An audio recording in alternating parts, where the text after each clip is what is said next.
Welcome to this screencast on ActiveResource. In this screencast, I'll show you how to develop ActiveResource client and server.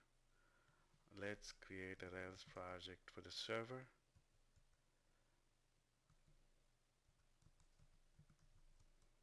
Let's call it as AR client. And I'll do the same for the server.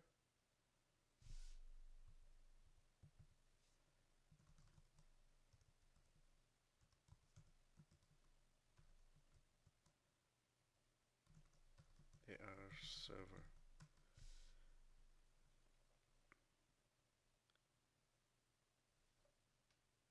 Let's create the database just by doing recdb create all.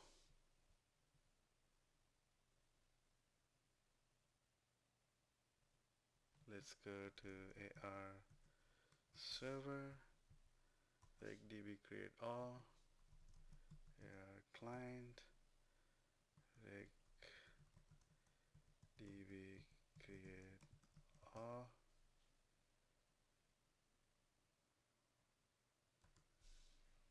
and that will go ahead and create the databases.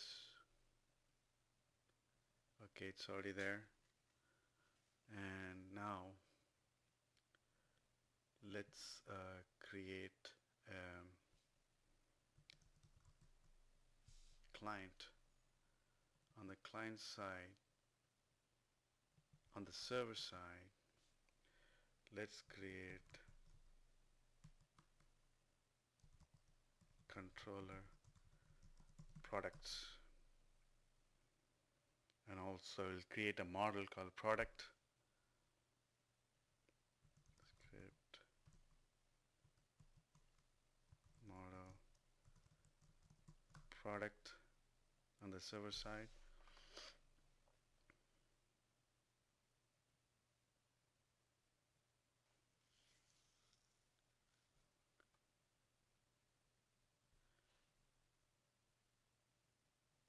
Let's check what's in the database.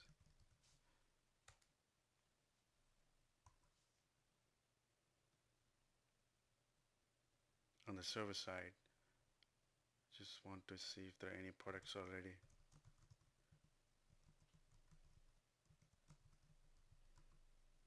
Okay, there are two products actually. It's Rails book and a Ruby book. These are the two products on the server. I'll just quit out of this. We already have a product, and this product has a name and some timestamp. That's it on the server side. So let me walk you through this.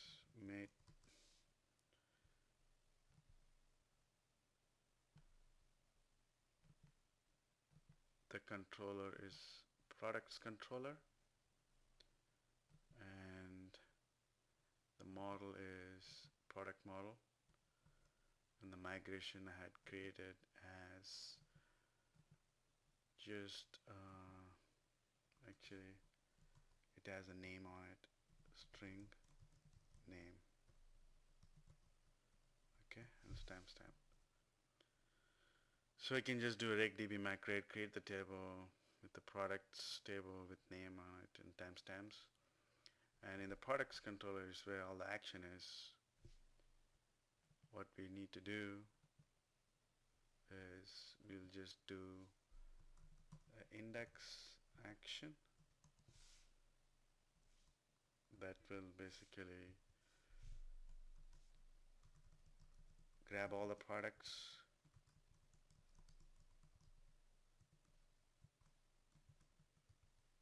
and respond to block that will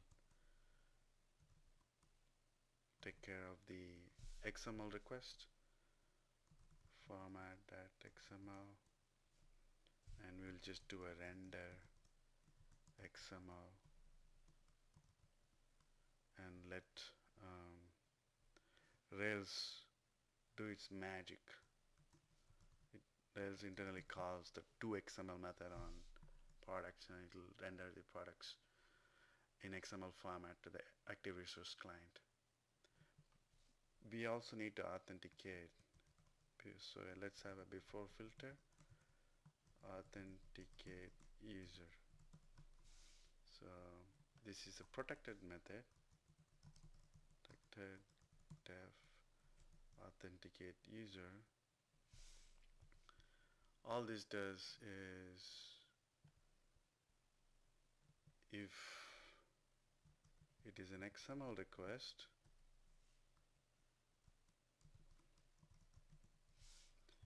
we know it's ActiveResource client, so we will use HTTP basic authentication to authenticate the client.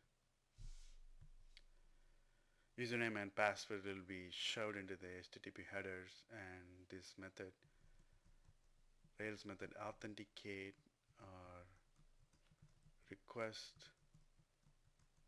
with HTTP basic method will automatically receive the username and password that was set in the headers from the client. It gets parsed on the server side, and we can check the username and password.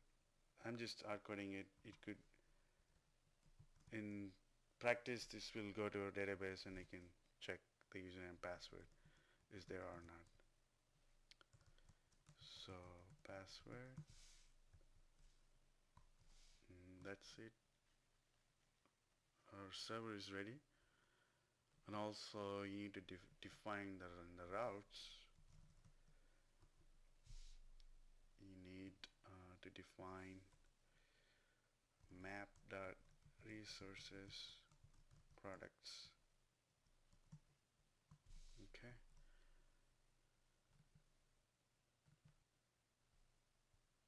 And let's go to the command line. Let's bring up the server.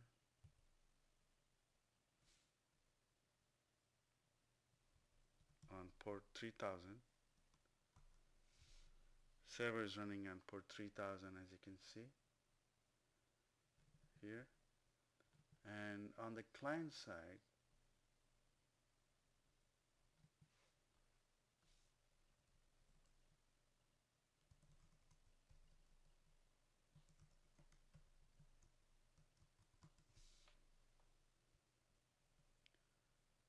we have a product. Let's go to app models, and I'll just create one active resource called as product.rb.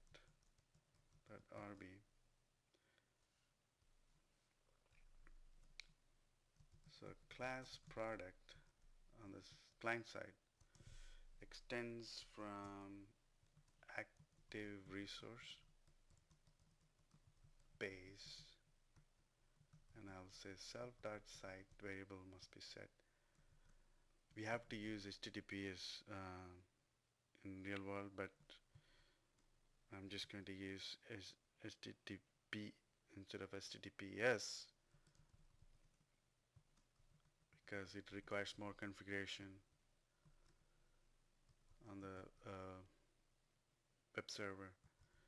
So admin is the username, password is the password, localhost 3000 is where the server is running, and just end. That's it. Now let's go to the script console on the client side.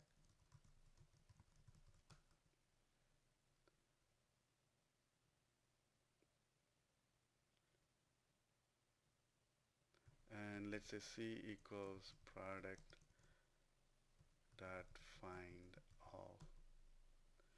There it is. We got the request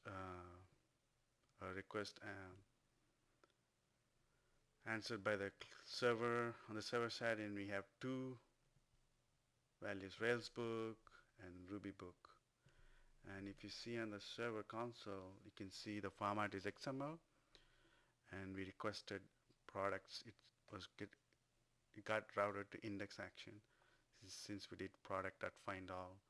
It's kind of like active record automatically maps according to what you're looking for. So the XML request from the client was sent to the server, and the server did the authentication, and it authorized for the right username and password, and it sent the XML response back, and the client parsed it back, and it has all the active uh, the basic objects in it. So as you can see here, it's an attributes of those objects is seen here. Now let's just I just want to make it fail just to show you. If you have a wrong password, it will fail. Let's say instead of password I just have plural here,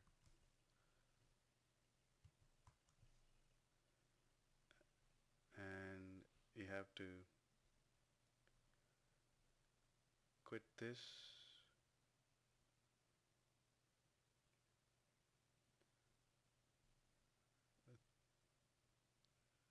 Let's quit and go back to the console again.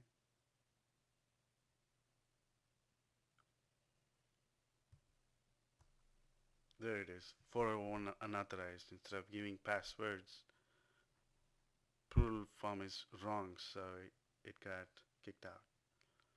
So that's it for this ActiveResource demo. Thanks for watching, and if you enjoyed this screencast, please recommend me on working with Rails. Thank you. Bye.